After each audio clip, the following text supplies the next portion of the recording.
안녕하세요. 투자 닥터입니다. 2023년 10월 25일이고요. 벌써 이제 한 주가 이제 수요일 날이 좀 지나가고 있는 장입니다. 오늘 이제 어제 코스닥 기준으로는 이제 2.5% 정도 이제 반등을 해주는 장이었었는데 하루를 못 버티고 다시 이제 하락이 나오는 장이 이어졌습니다. 코스피 같은 경우에는 0.85% 정도 좀 하락을 한 상태고 코스닥의 경우에는 1.79% 이제 어제 반등 나왔던 구간을 거의 다 하락을 했다라고 보시면 될 것 같아요.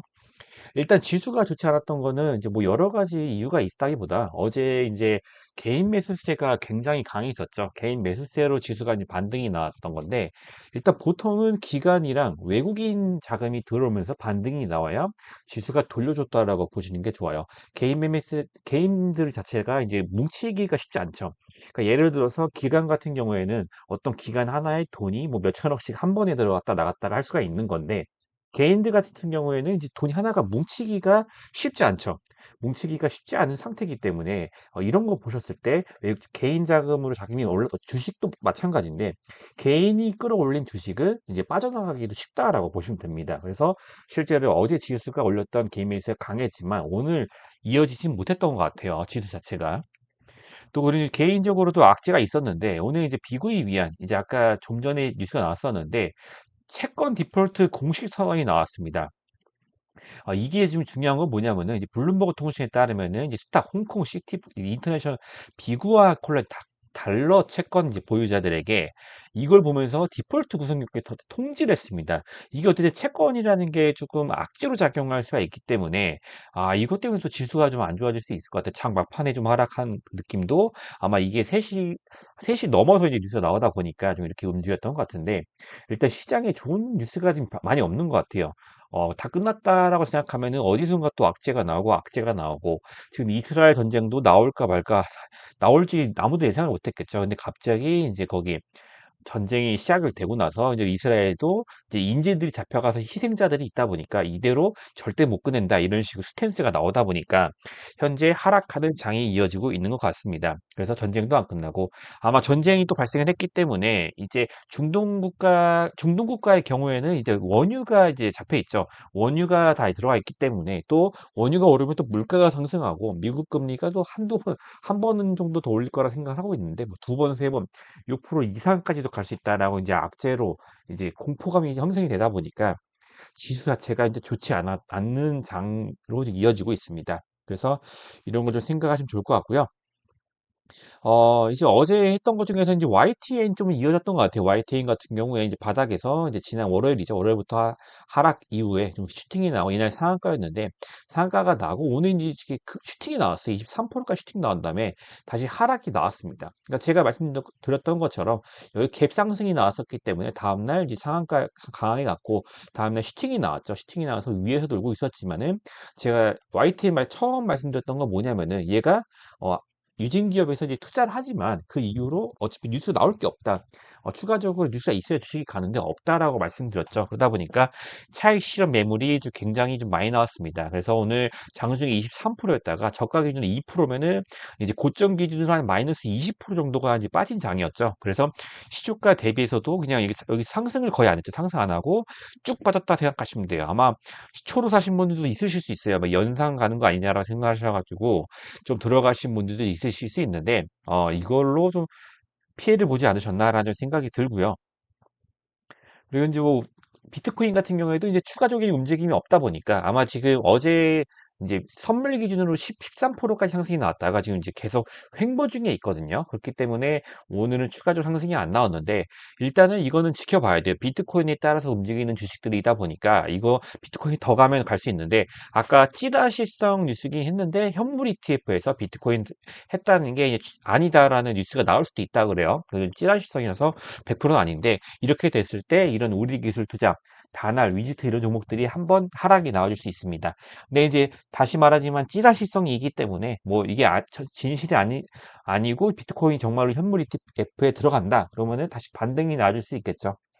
그리고 오늘 이제 제약주들이 좀 강세였습니다. 이제 광동제약 같은 경우에도 최근에 이제 10월 13일 날 이제 강한 모습 보여줬고 하락 나오고 어제 다시 한번 월요일이죠. 월요일 날 좀 강하게 움직이고 하락한 다음에 오늘까지 시세를 좀 줬었는데 이제 올라가고 빠졌습니다. 근데 이제 일단은 지수가 안정되지 않은 상태이다 보니까 이제 개인 종목 위주로 좀 강세였었는데 오늘 좀 특이하게 바이오주들 섹터가 좀 강했던 것 같아요. 그리고 광동제약도 이렇게 됐는데 일단은 움직임 자체가 지지를 받아줄 수 있는 데서 받아줬어요. 오늘 움직이 보시면은 받아줬다가 하락을 하고 받아주고 올렸죠. 올린 다음에 아마 8,400원 정도가 이제 매도를 할 수 있는 기회였는데 좀 하락이 나왔죠. 그래서 오늘 뭐 시초로 잡으셨다든지 아니면 좀 하락해 잡으셨던 분들은 좀 수익을 내실 수 있었는데 근데 이런 거는 좀 잡기가 쉽지 않아요. 지금 장에서 다 하락이 나오다 보니까 현대바이오도 오늘 좀 상승이 나오고 있는데 얘는 최근에 금요일부터 계속 우상향을 좀 하고 있죠. 그래서 개인 이제 바이오주들이 이제 이렇게 한 종목으로 가는 경우가 있고 이제 섹터별로 가고 있는 경우가 있는데 일단은 뉴스 자체가 이제 보통 바이오주들은 시작 발표, 뭐 임상 이런 걸로 올라가는 경우가 대부분이거든요. 근데 이제 보통은 개인 종목 위주로 가는데 이렇게 섹터로 같이 간다 그런 거 보면은 그냥 하나 가니까 여러 가지 뉴스 조금씩 조금씩 띄워가지고 올리는 느낌입니다. 인트론 바이옴 같은 경우에도 그냥 차트만 봅니다. 저는 이제 차트 위주로 하는데 이제 3일 정도 저점을 잡고 올려주는 모습인데 아마 내일 좀 꺾일 확률이 높겠죠. 돌파를 좀 강하게 못한 상태이기 때문에 그래서 내일 좀 꺾이면 좀 잡아갈 수 있는데 일단은 얘도 2시 이후 한 시간적으로는 한 2시 이후로 뉴스를 나오고 지금 올린 상태라서 내일까지 움직임 보셔야 될 것 같고 이제 국제약품 같은 경우에는 이제 오늘 강하게 상한가를 보냈는데 얘는 좀 위험할 수 있습니다. 얘가 오늘 상한가 가긴 했는데 지금 차트상으로는 이렇게 차트가 나오면 보통 다음날 꺾이는 경우가 많긴 해요. 그래서 그래도 만약에 내가 오늘 국제약품을 매수를 했다. 그리고 상한가 상따를 했다라고 보셨을 때 어디까지 보실 때 여기 라인 보세요. 여기까지. 한 4,650원까지 만약에 연달아 안 가고 하락이 나온다. 그럼 4,650원까지 여기 선에서 지지를 받아주는지를 좀 보시다가 여기서 만약에 좀 추매를 하셔도 되시는 분도 있게 추매를 하셔도 되시고 아니면 여기서 여기를 이탈을 한다. 그러면 참 매도라서 익절을 하시는 게 좀 좋을 수 있습니다. 아마 오는 상한가를 갔기 때문에 내일 아침 시초로 어떻게 움직일지 모르겠는데 좀 갭상승해서 올라갈 수도 있고요. 아니면은 여기서 그냥 버티다가 뭐 하락을 하고 올릴 수도 있거든요. 여기 라인을 좀 지켜봐 보시면 좋을 것 같고요. 신진제약 같은 경우에도 이제 어제 상한가를 갔었는데 오늘 좀 양호한 흐름을 좀 보여준 것 같습니다. 근데 중요했던 거는 이제 거래량이 좀 많이 나왔어요. 거래량이 나오면서 지금 하락을 안 했는데 위에서 좀 윗꼬리를 좀 강하게 달았죠. 그럼 매도 물량이 조금 많이 나왔다는 건데 매도를 하는데 누가 받아줬다. 받아주는 거는 보통은 이제 기관이나 외국인 던지고 그거를 개인들이 받는 경우가 있거든요. 그래서 이런 거는 좀 조심하셔야 되시는데 일단은 위에서 버텨줬기 때문에 위에서 이 라인, 이 상한가 라인에서 횡보를 하는지 아니면은 좀 하락을 해주는지까지 보시면 좋을 것 같습니다. 하락한다 그러면은 보통 여기서 어, 여, 하락을 한다 했을 때 만약에 여기서 하락을 한다 여기서 하락을 하면 여기 뭐 바닥까지 한 제 경험상으로 절반까지는 와요. 절반까지는 왔다가 여기에서 이제 결정이 됩니다. 여기서 절반에서 반등을 하고 올라갈지 아니면 깰지 깨면은 무조건 손절하셔야 되시는 거고 만약에 지지 받으면은 좀 더 가는 거고 아마 근데 신신제약 같은 경우에는 오늘 거래량이 많이 터졌기 때문에 아마 좀 매도 물량이 좀 많이 나온 것 같아요. 거래 대금도 많이 터졌고 그렇기 때문에 그런 거 좀 유념해서 보시면 좋을 것 같고 우리 바이오도 마찬가지로 바이오주들 뭐 움직임이 비슷하죠. 그래서 이 올라가고 하락을 하고 그러니까 아까 말한 것처럼 여기서 절반구죠. 어, 아까 절반에서 선택을 하는 거죠. 여기서 지지를 받아주면 가는 거고, 여기서 상승을 하는가 싶더니 하락을 했죠. 하락을 하고 이탈을 했으니까, 하니까 하락이 나오죠. 이런 거 생각하셔도 되십니다. 아까처럼. 그래서 하락이 나왔고, 다시 바닥에서 올려주고, 왔다 갔다 하고.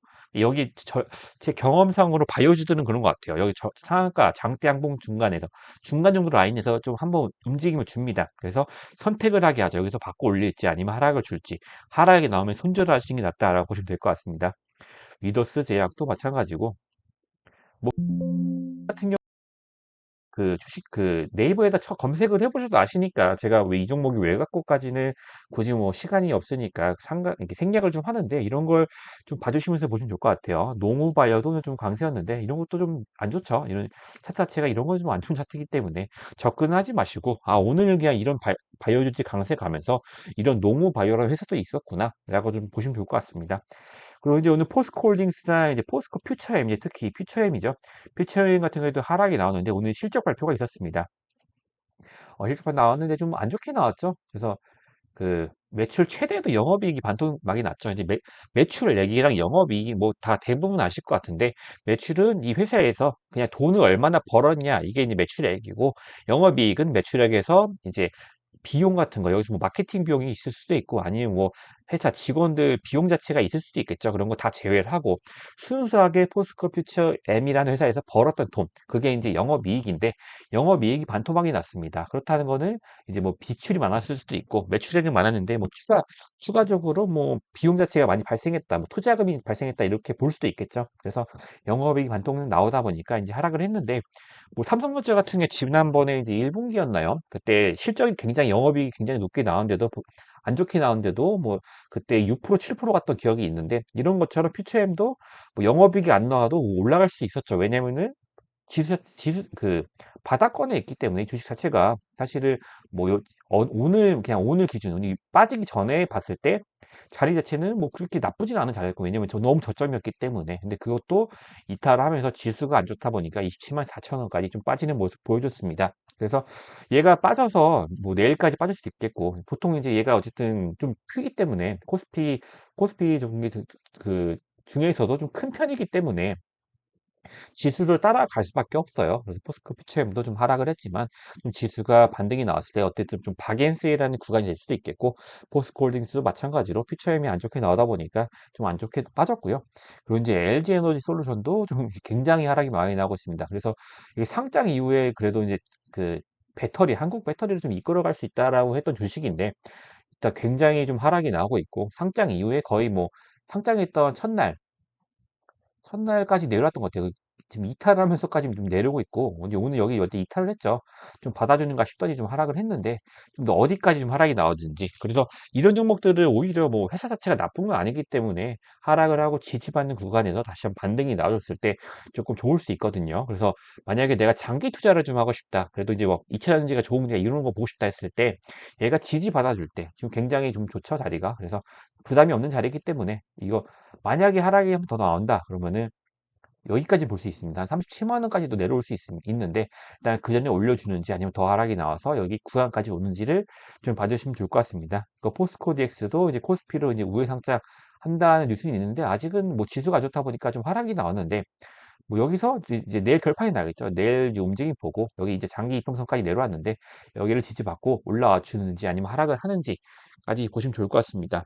좀 굉장히 어려운 장이 발생을 했고, 이제 오늘 어쨌든 아까 이 악재가 발생을 했죠. 비구이한 여기서 좀 악재가 발생을 해서 디폴트 공식 선언까지 해버리다 보니까 내일 지수가 좀 안 좋을 수가 있어요. 그렇기 때문에 주식도 좋지만 이 주식장 자체를 좀 아예 좀 안 보시는 분들도 많으실 것 같아요. 그래도 이런 걸 견디셔야지 정말 수익이 나는 장, 진짜 불장이 한번 올 수 있는 데까지 이제 추진력을 얻을 수가 있는 거니까 조금 더 천천히 보시면 좋을 것 같습니다. 오늘도 좀 고생 많으셨고, 전도 내일 인사드리도록 하겠습니다. 감사합니다.